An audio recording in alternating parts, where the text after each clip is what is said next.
मेरे प्यारे भाई और बहनों, आप सबको मेरा हार्दिक प्रणाम। जैसा कि कल मैंने कहा, महाभारत का युद्ध एक धर्म युद्ध था जो 18 दिन चला और इस युद्ध में दोनों तरफ के कई सैनिक मारे गए। भीम ने दुर्योधन का वध किया, बदले में अश्वत्थामा ने द्रौपदी के पुत्रों का वध कर दिया। धर्म की स्थापना के लिए इस महायुद्ध में कई राजाओं, कई आचार्यों ने, कई महारथियों ने, कई योद्धाओं ने अपने जीवन की आहुति दी। श्रीमद् भगवत गीता इस महाभारत का एक छोटा सा हिस्सा है। यह एक अनमोल रत्न है। महर्षि वेद व्यास ने महाभारत की रचना की है। इस महाकाव्य की रचना उन्होंने ज्ञान, ध्यान और कर्म के आधार पर की है। इसलिए इस महाकाव्य के श्लोक पवित्रता और ज्ञान से परिपूर्ण है। इस महाकाव्य के बीच गीता एक रत्न की तरह चमकती है। साधु Vaswani referred to the Gita as the song of life, the song supreme. Shrimad Bhagavad Gita अर्थात भगवान का गीत। यह गीत कुरुक्षेत्र पर स्वयं भगवान श्री कृष्ण के मुखारविंद से निकला। कुरुक्षेत्र का अर्थ है कर्म भूमि। गीता हमें कर्म का संदेश देती है। कहते हैं गीता गीतोपनिषद है, जिसमें सभी शास्त्रों का तत्व और निचोड़ है। महात्मा गांधी लिखते हैं, the Gita is not a historical discourse, a physical illustration often needed to drive home a spiritual truth. Gandhi ji कहते हैं, जो युद्ध कुरुक्षेत्र में हुआ वह केवल पांडवों और कौरवों के बीच नहीं हुआ था। यह युद्ध तो आज भी हो रहा है और सदा मानव के भीतर चलता रहेगा। यह युद्ध तो अच्छाई और बुराई के बीच हो रहा अनंत युद्ध है। मेरे प्यारे भाइयों और बहनों, आइए अब देखते हैं गीता का आरंभ कैसे हुआ। कौरवों के पिता धृतराष्ट्र न केवल तन की आंखों से अपितु वे मन की आंखों से भी सूरदास थे। अपने पुत्र मोह के अंधकार के कारण उन्होंने न्याय से मुंह मोड़ लिया। वे चाहते तो इस युद्ध को रोक सकते थे, पर उन्होंने ऐसा नहीं किया। वे तो सदा शकुनी और दुर्योधन की कूटनीति को सही मानते रहे। युद्ध के दौरान महर्षि वेदव्यास ने धृतराष्ट्र के सारथी संजय को दिव्य दृष्टि प्रदान की, ताकि वह युद्ध का विवरण धृतराष्ट्र को सुना सके। इसलिए संजय ही इस महायुद्ध का और गीता का सूत्रधार है। संजय राजा धृतराष्ट्र से कुरुक्षेत्र में हो रहे युद्ध का वर्णन करता है, जिसके द्वारा श्रीमद् भगवत गीता हम तक पहुंचती है। संजय कहता है, महाराज, पांडव और कौरव अपनी अपनी सेना लेकर कुरुक्षेत्र पर खड़े हैं। पांडवों की सेना का सेनापति द्रौपदी का भाई धृष्टद्युम्न है।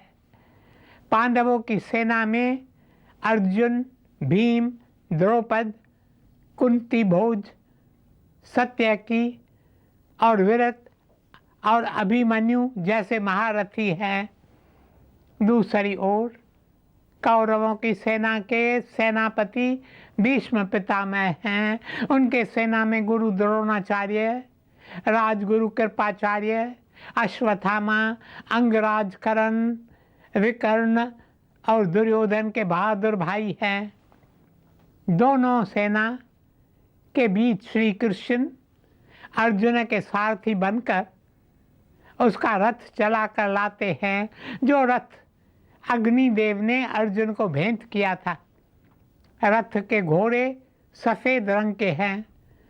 रथ पर जो झंडा लहरा रहा है उस पर हनुमान की तस्वीर अंकित है। हनुमान जो श्री राम के परम भक्त हैं। हे राम, तू ही माता, तू ही पिता है, तू है राधा का श्याम।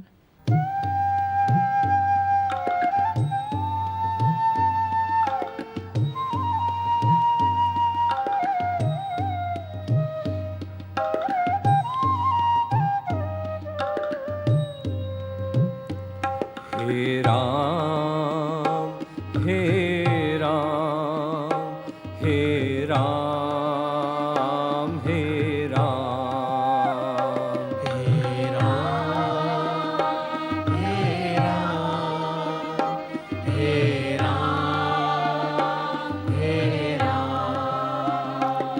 हे राम, हे राम, हे राम, हे राम,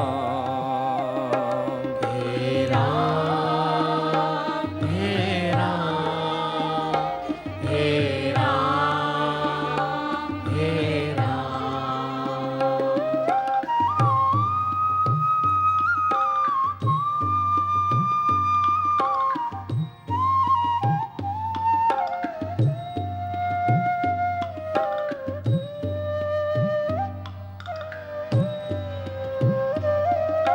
तू ही माता, तू ही पिता है।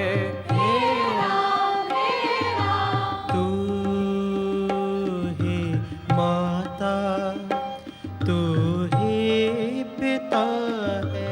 हे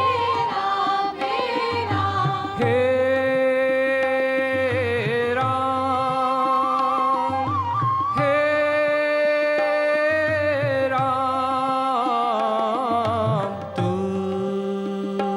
ही माता, तू ही पिता है। तू ही तो है राधा का श्याम, तू ही तो है राधा का श्याम। हे राम, हे राम, हे राम, हे राम, हे राम, हे राम, हे राम, हे राम, हे राम, हे राम, हे राम, हे राम।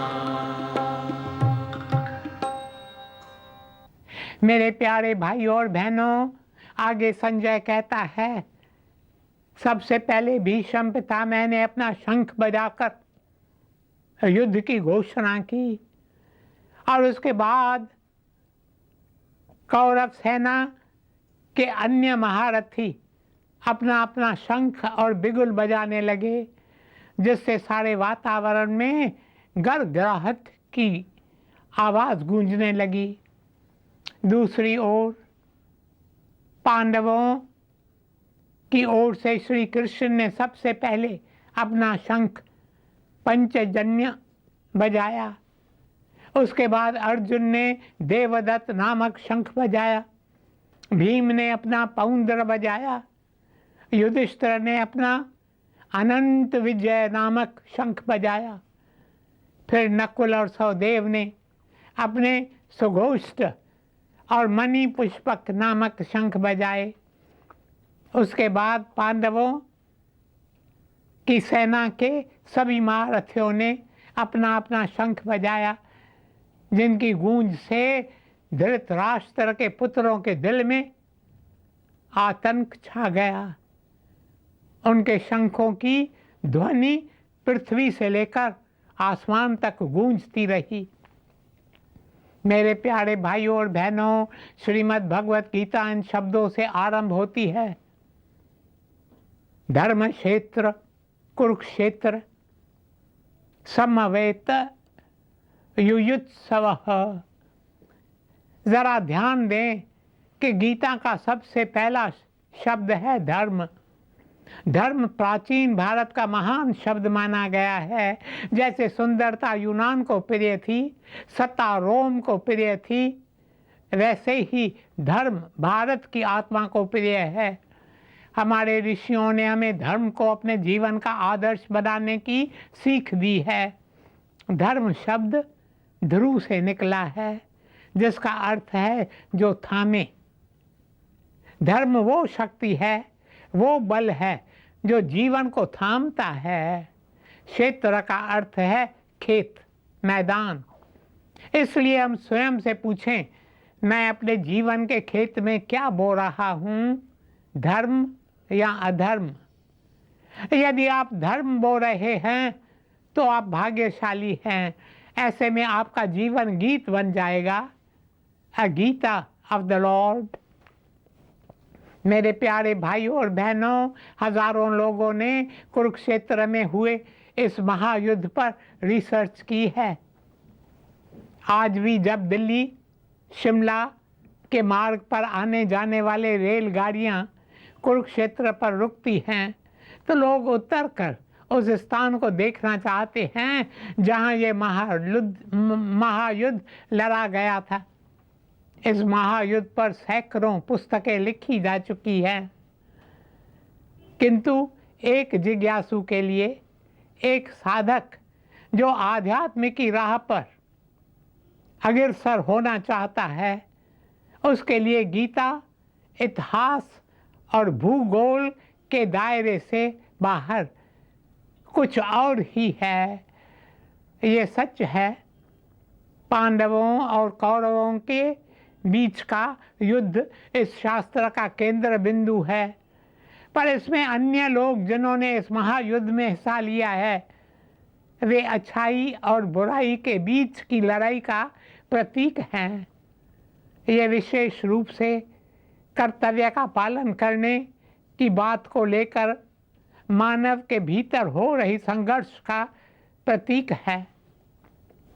हाँ, तो जब दोनों सेनाओं की ओर से शंख बज उठे और युद्ध का ऐलान हो गया, तो अर्जुन ने श्री कृष्ण को अपना रथ दोनों सेनाओं के बीच में ले जाने को कहा, ताकि वह देख सके कि कौन कौन से महारथी उस युद्ध में दुर्योधन का साथ दे रहे हैं।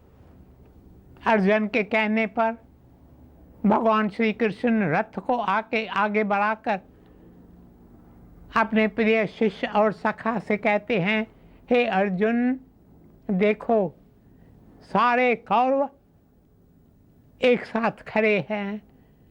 मेरे प्यारे भाइयों और बहनों, श्री कृष्ण की यह बात सुनकर अर्जुन पर क्या प्रभाव पड़ता है, इसका वर्णन गीता के पहले अध्याय के 26, 27 और 28वें श्लोकों में कहा गया है। अर्जुन ने वहाँ पर दोनों पक्षों की सेनाओं के मध्य में अपने सगे संबंधियों को भी देखा।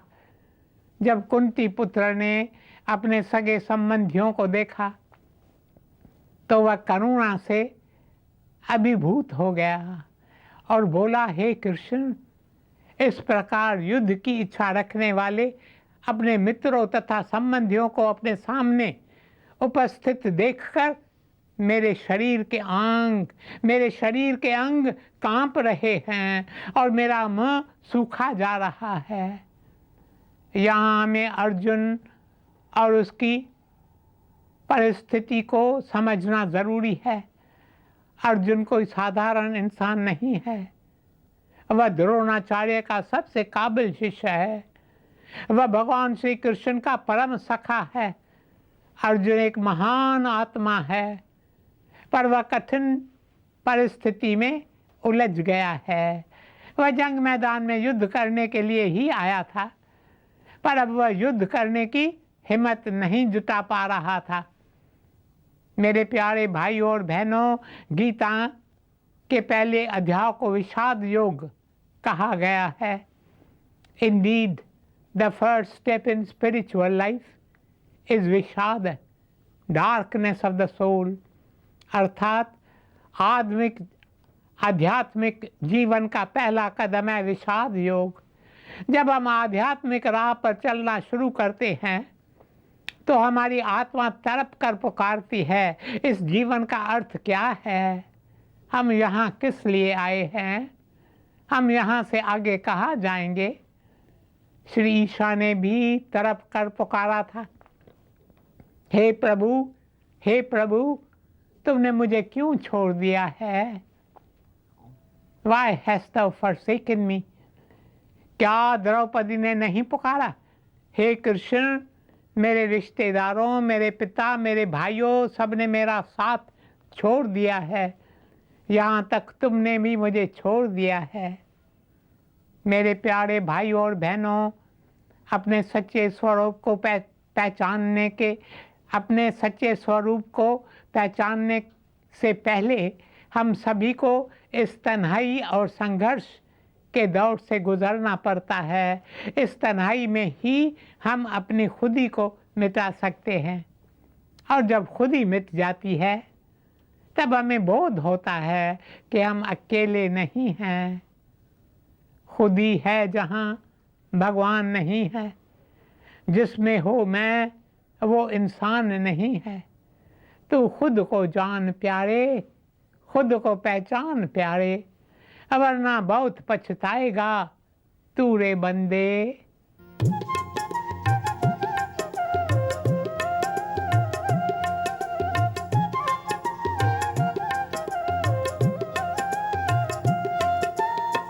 जब चाहे जितना कर ले, तब चाहे जितना कर ले, जब चाहे जितना कर ले, तब चाहे जितना कर ले, लेकिन प्रभु को नहीं पाएगा तू रे बंदे, जब तक खुदी को ना मिटाएगा।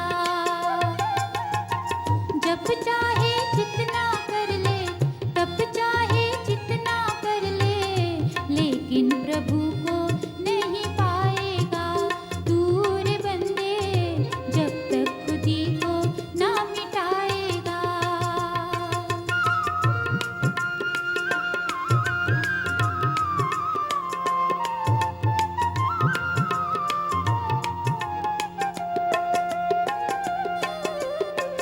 खुदी है जहाँ भगवान नहीं है, जिसमें हो मैं वो इंसान नहीं है। खुदी है जहाँ भगवान नहीं है, जिसमें हो मैं वो इंसान नहीं है। तू खुद को जान प्यारे, खुद को पहचान प्यारे, तू खुद को जान प्यारे, खुद को पहचान प्यारे, वरना बहुत पछताएगा तू रे बंदे, जब तक खुदी को ना मिटाएगा। तू रे बंदे, जब तक खुदी को ना मिटाएगा। तू रे बंदे, जब तक खुदी को ना मिटाएगा। मेरे प्यारे भाइयों और बहनों, अर्जुन जो एक महान योद्धा था, कुरुक्षेत्र की रणभूमि पर विषाद में आ जाता है। सुनिए वह पहले अध्याय के 29वें और 30वें श्लोक में क्या कहता है। मेरा सारा शरीर कांप रहा है, मेरे रोंगटे खड़े हो रहे हैं, मेरा गांडीव हाथों से छूटा जा रहा है और मेरी त्वचा जल रही है। अर्जुन हताश और निराश हो गया है, उसके दिमाग में हलचल हो रही है, उसकी चेतना पर अज्ञानता का बादल छा गया है। अर्जुन जिसने सैकड़ों जंग जीती ही थी, अचानक घबरा गया है। यहाँ अर्जुन को मोह ने घेर लिया है और यह मोह ही इंसान को कमज़ोर बना देता है। इस मोह के कारण वह कहता है, क्या मैं अपने ही रिश्तेदारों को मारकर सुखी हो सकता हूँ? पहले अध्याय के 32वें श्लोक में ये शब्द आते हैं, हे गोविंद, हमें राज्य, सुख अथवा इस जीवन से क्या लाभ, क्योंकि जिन सारे लोगों के लिए जिन्हें हम चाहते हैं वे ही इस युद्ध भूमि में खड़े हैं। अर्जुन जानता है कि युद्ध में पांडवों की विजय निश्चित है, क्योंकि वे धर्म के लिए लड़ रहे हैं। और सबसे बड़ी बात तो यह है कि भगवान श्री कृष्ण उनके साथ है। मेरे प्यारे भाइयों और बहनों, वैसे भी अर्जुन का मन विजय या पराजय को लेकर परेशान नहीं था। वह परेशान था क्योंकि उसके मन में कई शंकाएं, कई तरह के भय उठ रहे थे। वह सोच रहा था, क्या अपने ही प्रियजनों को मारना पाप नहीं है? वह सोच रहा था, क्या अपने परिवार की पुरानी परंपरा के सूत्रों को समाप्त करना अधर्म नहीं है? वह सोच रहा था, क्या यह सही होगा कि अपने प्रियजनों के खिलाफ लड़ना और उन्हें मारना क्योंकि वे गलत हैं? क्या इससे बेहतर यह नहीं होगा कि वह अपने गुरुओं को, अपने चचेरे भाइयों और अपने प्रिय तात श्री को क्षमा कर दे?